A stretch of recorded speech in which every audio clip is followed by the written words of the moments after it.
Qëllimi i energjisë është të gjallëroj të gjitha pjesët e natyrës, të furnizoj vetë esencën e arritjes, vetë jetën.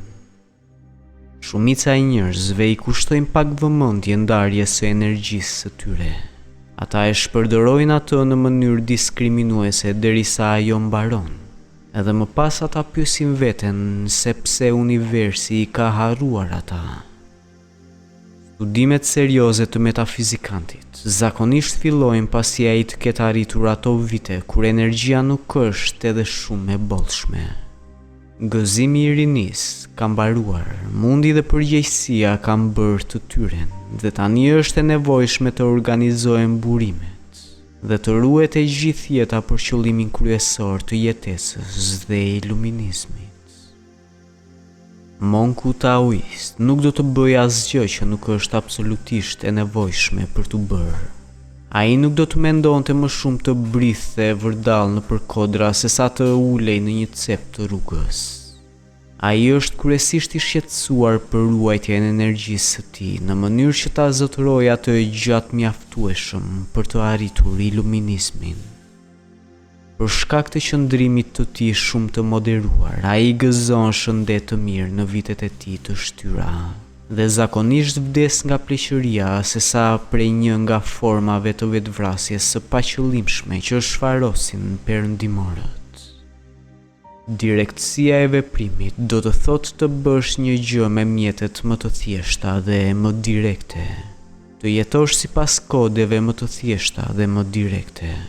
Përmbushja e së gjitha përgjegjësive në mënyrat më të thjeshta dhe më direkte, dhe zbatimi i parimeve ndaj problemeve të ndryshme të jetës drejt për drejt dhe thjesht, pa ndjenja, paragjykime apo opinione. Kur detyra përfundon, një duhet të lirohet mendurisht dhe fizikisht, duke u rikthyer në qetësi derisa të paraqitet detyra tjetër e jetës. Jeta nuk është një seri rrethanash të pjesshme, secila jashtë perspektivës me pjesën tjetër.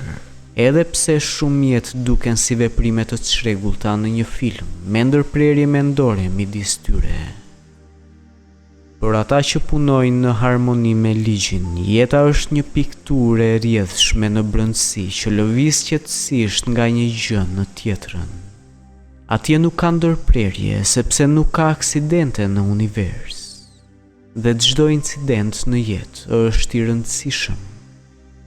Në vend që të jetosh një incidentet e jetës, ti do të jetosh një jetë në të cilën një incidentet janë të lidhura së bashku.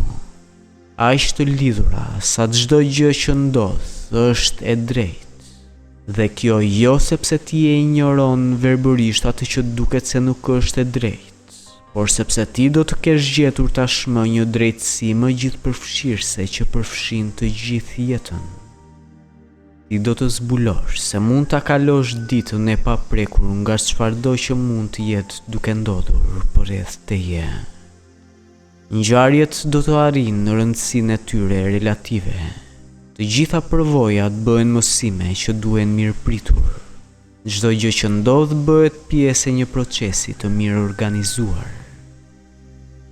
Gjërat që i bëjnë njerëzit budallënj të zemëruar, e bëjnë qetësinë e të mençurve të qartë. Vuajtja nuk është çështje e asaj që ne na ndodh, por çështje e mënyrës se si ne e pranojmë atë që ndodh. Një pasuri kjo kur pranohet me realizimin e brendshëm. I njëjti realizim është i vërtet edhe për vdekjen, e cila për shumë njerëz është një pengesë madhështore e qëllimeve të jetës së tyre. Për filozofin, jeta dhe vdekja janë pjesë e një jete më madhështore. Dhe duke jetuar në prani të së pashmangshmes, nuk ka hapësirë për keqardhje, por vetëm për pranim të ekuilibruar. Ky realizim do të ndihmojë ty në bizneset e tua, shtëpinë dhe marrëdhëniet e tua me njerëzit. Pavarësisht nëse ti vazhdon me disiplina të tjera metafizike, fakti mbetet se ti mund të jetosh vetëm kur të mund ta çlirosh vetdijen tënde nga gabimet e caktuara që ti çdo ditë bën.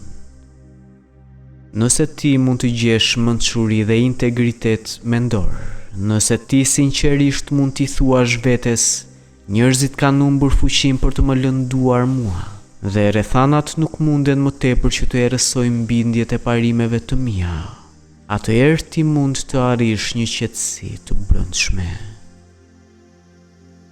Kur të mund të ndalosh ngritjen e mendimeve dhe të kesh gjetur qetësi dhe paqe, ti mund të jesh mjaftueshëm i qetë për të ndier jetën universale që rrjedh përmes teje. Ti mund të jesh mjaftueshëm i qetë për të dëgjuar zërin e heshtjes. Ti mund të jesh në brendësinë tënde aq në paqe dhe plotësisht aq plotësid, sa qetësia dhe reatia e vetdijes sënde do të mundësojnë ty të dëgjosh mantrat e ligjit. E gjithë kjo vetdije e brendshme dëshmohet nga paqja në natyrën e jashtme. Dhe ai që nuk e ka arritur këtë paqe nuk mund ta gjejë asnjëherë Zotin. Ushtimi është arritja jo shkatëruese, jo agresive e realizimit, qetësisë, shkëputjes, postura e vetë ligjit. Shkollat e filozofisë okulte të Indis lindore i kushtojnë vëmendje të veçantë posturave, mudrave dhe mantrave. Posturat, qëndrimet, nënkuptojnë pozicione trupore të shoqëruara me format e meditimit dhe frymarrjes. Qëndrimet janë më të shumta në shkollat tantrike, budiste dhe ato të jogës. Disa nga qëndrimet trupore janë jashtëzakonisht të vështira për t'u marrë dhe kërkojnë vite praktik. Qëllimi principi tyre është të kontrollojnë drejtimin e energjisë që rrjedh në trup prej tokës, prej elementeve dhe trupave qiellor. Mudrat janë modele duarsh, pozicione të marra nga gishtat në performancën e ritualeve të caktuara simbolike.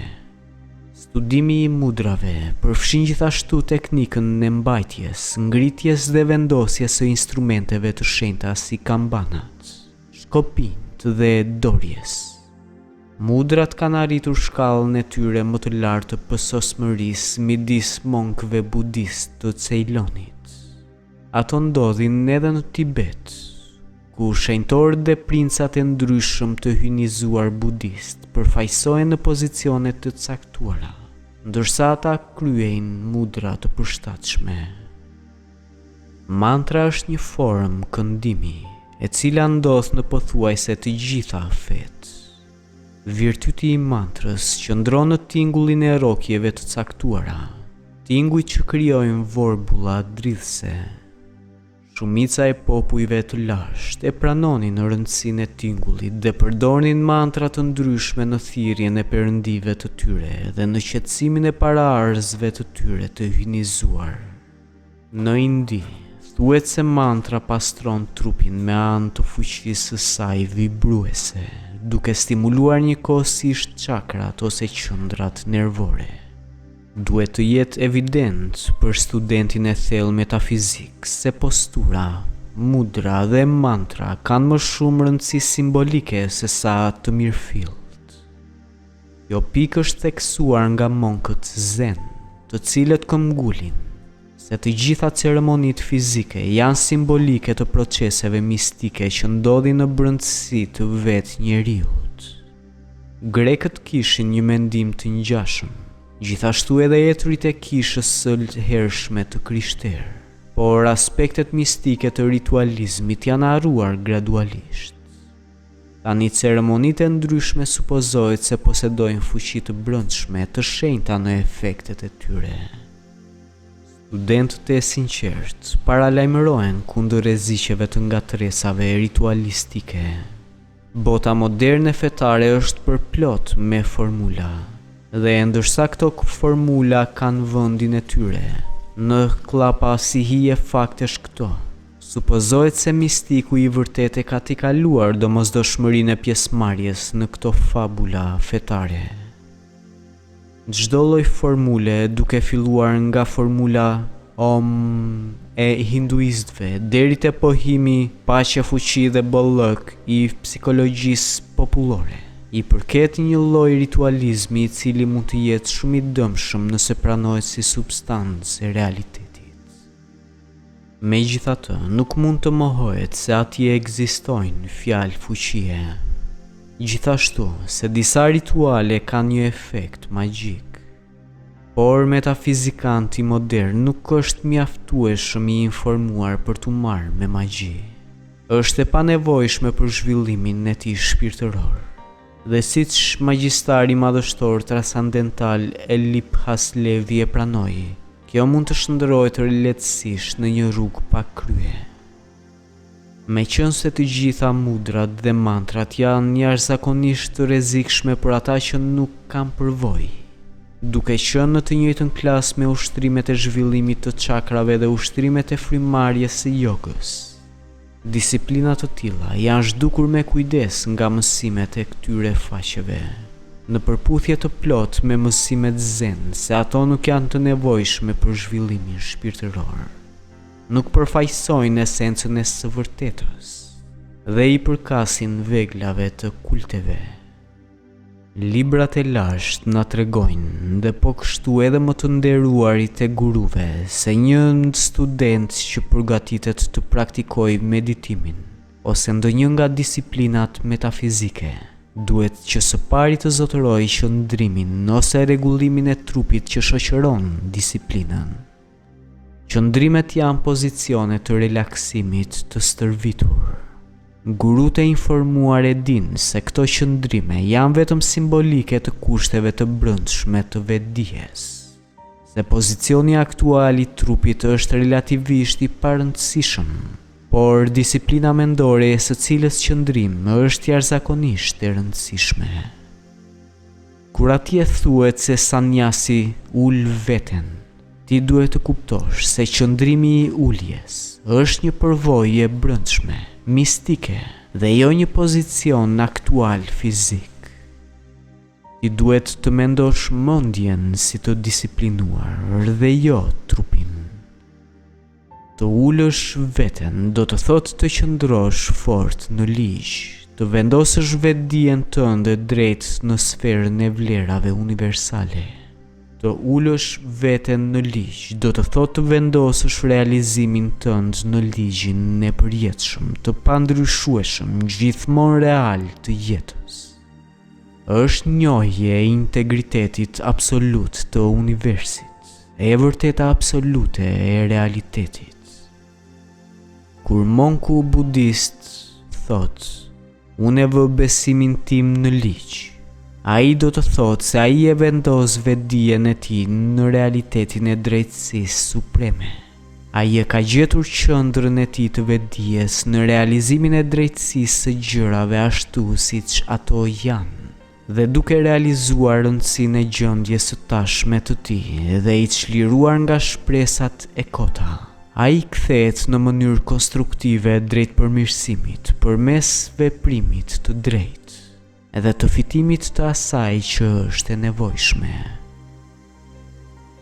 Shumica e mësuesve të lashtë mësonin ndërsa ata ishin të ulur, shpesh në një kodrin ose kodër të ulët, me studentët e tyre të mbledhur rreth tyre. Statujat e Budës dhe arhatëve të tij, shenjtorët këta, zakonisht e përshkruajnë mjeshtrin e tyre të ulur mbi petalet e hapura të një lotusi me duart e tij në mudrën e udhëzimit. Shumë nga librat e shkrimeve të shenjta fillojnë me një frazë të tillë si mjeshtri uli veten. Kjo vendosje ose strehim në ligj tregon se dishepulli e ka përfunduar kërkimin e tij. Ai nuk udhëton më nga një urtësitë e tjetra duke lypur mençuri. Ai është bërë i vetëdijshëm se e vërteta është në brendësi të tij dhe se nuk ka më nevojë ta kërkojë atë në asnjë vend, por vetëse brenda vetes së vet. Ai ka zbuluar paqen në brendësinë e tij. Ai ka zbuluar se qenia e tij është boshti i universit. Ai as nuk e pyet dhe as nuk e vën në dyshim integritetin e doktrinave që ai ka ndjekur. Ai është i sigurt për parimet thelbësore të filozofisë së tij. Kjo bindje, ky pranim përfundimtar i së vërtetës si realitet, quhet vendosje në ligj. Shumica e kërkuesve modern të së vërtetës kanë endur shumë larg duke kërkuar përgjigjen e pyetjeve të jetës. Ata kanë trokitur në shumë dyer dhe kanë marrë shumë përgjigje. Ata janë shfrytëzuar dhe mashtruar. Besimi i tyre në natyrën njerëzore është vendosur.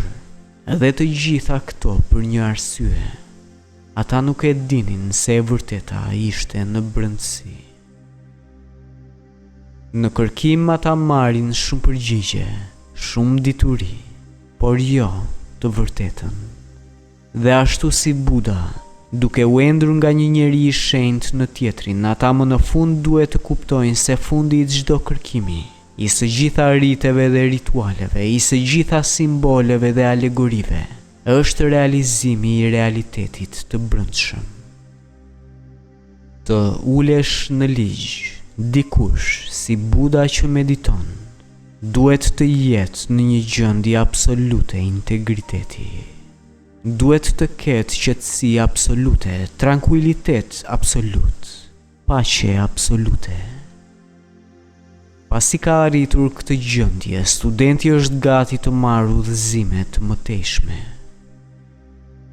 duke mos rezervuar asnjë pjesë të vetes, duke mos jetuar pa asnjë qëllim të vetin, dhe duke mos kërkuar asgjë, ai pret përmbushjen e ligjit në brendësi të vetes. Dhe ky është fundi i egoizmit, shuarja përfundimtare e zjarreve të emocioneve dhe dëshirave. Ky pajtim i plot me ligjin sjell të vetme siguri për të cilën njeriu është i aftë. Atëherë dhe vetëm atëherë, me të vërtet, studenti ulet në ligj. Bodhidharma, sipas traditës, kaloi detin e Kinës mbi një gjethe palme lundruese. Stuhit u tërbuan dhe valët u ngritën dhe bubullimat e detit ishin si tingujt e luftës. Por një shteg qetësie u hap përmes dhe patriarku budist i mbështjell me mantelin e tij të gjelbër. U udhëtoi i sigurt përmes detit mbi gjethen e tij magjike. Kjo legjend ka një kuptim të ngjashëm me atë të rrëfimit biblik të Jezusit që ecën mbi ujëra. Realizimi është simbolizuar kështu. Deti është jeta. Deti i valëzuar nga çdo erë që fryn mbi sipërfaqen e tij, është mendja e njeriut, e lëvizur nga çdo frymarrje emocioni dhe opinioni, e trazuar nga stuhit e shqetësimeve dhe të merreve ditore. Megjithatë, në mes së këtij deti të stuhishëm të jetës, arhati ecën përgjatë një shtegu qetësie, sepse ai është i palëvizshëm në realizimin e ligjit. Krahasoj një gjendje të tillë me jetën e trazuar që shumica e të vdekshmëve bëjnë. Krahaso shqetësimet dhe frikrat që e mundojnë mishin me këtë shkëputje paqësore, këtë siguri, këtë mjaftueshmëri absolute. Kujtoj historinë e Budës. Si një princ i ri, ai pa sëmundjen, pikëllimin dhe vdekjen, edhe më pas ai pa një monk, një burr me një fytyrë të qetë dhe me sjellje të sjellshme, i cili ngadalë ecste nëpër rrugët me pëlhur, i palëvizur dhe i shkëputur. Edhe Buda menjëherë vendosi se ishte më mirë që të ishte si ai plak, se sa të sundonte mbretëritë e tokës. E tillë është vendosja, e tillë është vërtet një themel i sigurt. Mbi petalet e hapura të lotusit, simbolit të iluminizmit, ulet i urti, i mbështetur nga vetë ndërgjegjësimi i tij, i palëkundur, i ulur në ligj. Të bëhesh i palëvizshëm në ligj nuk do të thotë një rigorizitet i trupit, por është një simbol i një integriteti themelor të qëllimit. Studenti duhet të pranojë një sistem disipline dhe të qëndrojë me të.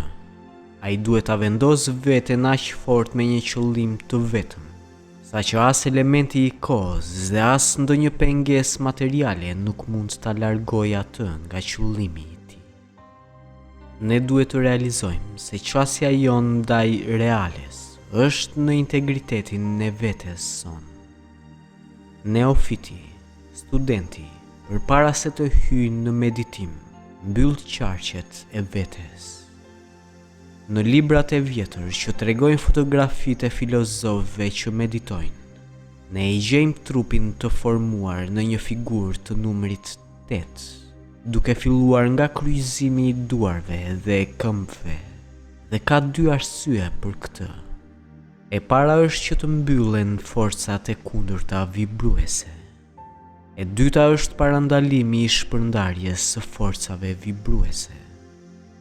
Mbyllja e së gjitha forcave të padëshirueshme në të vërtetë do të thotë se individi me anë të realizimit shkakton që nivelet e veprimit, mendimeve dhe emocioneve që janë më të ulta se ai vetë të shuhen nga vetdia e tij. Përjashtimi i së këqijave të jashtme është përjashtimi i inferioritetit të personalitetit.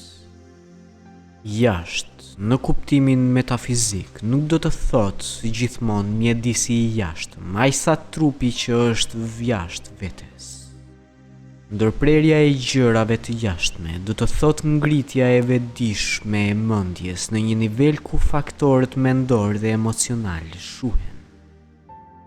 Duke arritur nivelin më të lartë, studenti nuk shqetësohet më nga ndërhyrjet, pengesat e vetdijes, të paktën kjo gjatë periudhës së meditimit. Mbyllja e forcave jetësore do të thotë që individi do të ruajë veten në të gjitha gjërat, sepse askush nuk mund të arrijë një shkallë të lartë arritjeje shpirtërore, nëse një shpërndan burimet e tij.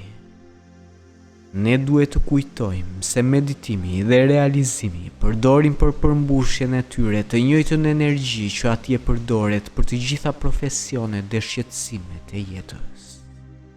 Problemi i konservimit të energjisë dhe rezervimit të saj, i mos shpërdorimit të saj përmes ndonjë mendimi ose veprimi, është shumë thelbësor, shumë i rëndësishëm. Asnjë auncë vitaliteti që është i nevojshëm për zgjerimin e mendjes nuk duhet të shpërdorohet. Është në mbajtjen e duarve dhe këmbëve në një pozicion të caktuar që ne kemi simbolin e kësaj ruajtjeje të energjisë. Burimi i qëllimit tregohet nga ngritja e trupit nga toka në mënyrë që rrymat e tokës të mos ngrihen përmes bazës kurrizore. Kjo praktik jogike do të thotë shkëputje e qëllimit nga energjia mendore, sepse ajo që i përket jetës së brendshme nuk duhet të degradohet ose të shtrembërohet duke u përfshirë në arritje materiale. Duhet të jetë ndarë nga të gjitha ekstremet irracionale. Themeli tani është vënë për praktikën e përgjithshme të disiplinës. Të paktën është treguar një grup mënyrash të veçanta me të cilat, ndërmjet një standardi më të mirë së të menduarit dhe një niveli më të lartë së të kuptuarit, ne mund ta përmirësojmë të gjithë jetën. Ky përmirësim i përgjithshëm është jetësor për arritjen e rezultateve specifike. Ushtrime specifike përgatiten për qëllime individuale. Problemi i këtij libri ka qenë hartimi i një serie ushtrimesh me disiplina që zhvillohen gradualisht, të cilat do të ishin të sigurta për t'u dhënë ato një numri të madh njerëzish. Të gjitha disiplinat e jogës, tantrës dhe budizmit janë individuale në zbatim. Është e pamundur të jepet një disiplinë e jogës që do të jetë e dobishme për 5 persona në të njëjtin grup. Ajo do të jetë e dëmshme për 4 nga 5 prej tyre, nëse jo në të vërtetë fatale. Të gjithë kanë nevojë për një formë disipline metafizike. Megjithatë, rrethanat e bëjnë të pamundur shqyrtimin individual të nevojave së të gjithë njerëzve. Problemi sqarohet nga zbatimi i vetë ligjit. Përkatësisht, ndërsa të gjitha gjërat janë të ndryshme dhe të ndara, përfundimisht të gjitha gjërat janë një, duke pasur një natyrë të përbashkët si shkak të tyre. Ose, siç Plato thotë, të gjitha specifikat janë të pezulluara nga generalet. Problemi ka qenë të krijohet një sistem që mund të prodhojë vetëm të mira dhe që do të mbrohet në disa mënyra. Do të mbrohet nga ata që do ta përdorin atë për të arritur rezultate në një kohë të shkurtër. Individi që nuk ka integritetin për ta përdorur atë nuk do të ketë durimin ta ndjek atë. Në sistemin e thjesht të zhvilluar, nuk është e nevojshme asnjë qëndrim i hollësishëm. Nuk është aq e rëndësishme se si një individ ulet ose i mban duart, pasi ky qëndrim duhet të jetë në përputhje me disiplinën. Ti nuk duhet të jesh plotësisht në reati, as nuk duhet të kesh mungesë absolute reatie. Reatia absolute në përgjithësi çon në gjumë në disiplinat okulte. Duke punuar me aftësi pak të përdorura, impulsi i parë është që njët të shkoj për të fjetur, por asnjë ushtrim nuk duhet të kryhet në shtrat. Shumë njerëz kanë një qetësi të mrekullueshme derisa ata pengohen në një nga ushtrimet e tyre. Atëherë në atë moment, ata nuk janë të avashtë në shprehjen e acarimit të tyre, por në meditim, je i përgatitur të përballesh me ndërprerjet me gëzim, sepse kushdo që është i acaruar nga ndërprerjet, është shumë i ndjeshëm në një kuptim negativ për të arritur rezultate pozitive. Pavarësisht se sa ndërprerje ndodhin, një person i mençur nuk mund të ndërpritet, për shkak të faktit se ai është gati në çdo kohë të ngrihet dhe të bëjë gjën e nevojshme. Me qetësi të plot dhe paqe të brendshme të arritur, ti mund të kalosh nëpër peripecitë e shumta që shqetësojnë shumicën e njerëzve, dhe kjo pa asnjë ndjesi ndërprerjeje. Në fillim përpjekjet e studentit janë në një gjendje të dobët. Prandaj është më mirë të kesh një hapësirë të qetë për meditim, të mbrojtur nga ndërprerjet e panevojshme. Nuk ka asnjë avantazh në rritjen e rreziqeve në fazat e hershme të zhvillimit. Në një gjendje më të përparuar, studenti do të nxirret nga hapësira e fshehtë. Ai do ta vendosë veten në një cep rruge, sepse qëllimi nuk është që ai të kapërcej paqen, por mosmarrveshjen. Dhe për të kapërcyer mosmarrveshjen në jetë, individi në meditim duhet të jetë në gjendje të zhvendosë tingujt më të pakëndshëm në hapësirat e tyre të duhura në harmoninë universale. Njeriu i mençur nuk mund të ndërpritet, as nuk do të dëgjojë mosmarrveshje në hapësirën përreth tij. Duke medituar midis një tramvaji dhe një treni, zhurma e së dyjave këtyre nuk do ta pengojë atë. Pasi ti të kesh zgjedhur hapësirën dhe kohën, dhe të kesh përgatitur një mjedis të përshtatshëm në brendësi të vetes, duhet të mbash mend se ti fillon në paqe dhe përfundon në trazirat e jetës. Ti fillon prej vetes, por në fund duhet të mësosh të meditosh midis së gjithë njerëzve. Fillon në reati, por gradualisht duhet të mësosh të meditosh mes pareatis. Tërvitesh me rregull dhe ritëm në mënyrë që ta bësh këtë për disa sekonda, gjë që më vonë do të të lejoj ty të jesh në gjendje ta bësh këtë kudo dhe në çdo kohë. Do të marrësh disa hapa të dobët drejt diçkaje që gradualisht do ta përthith jetën tënde dhe do t'i jap asaj pasuri madhështore.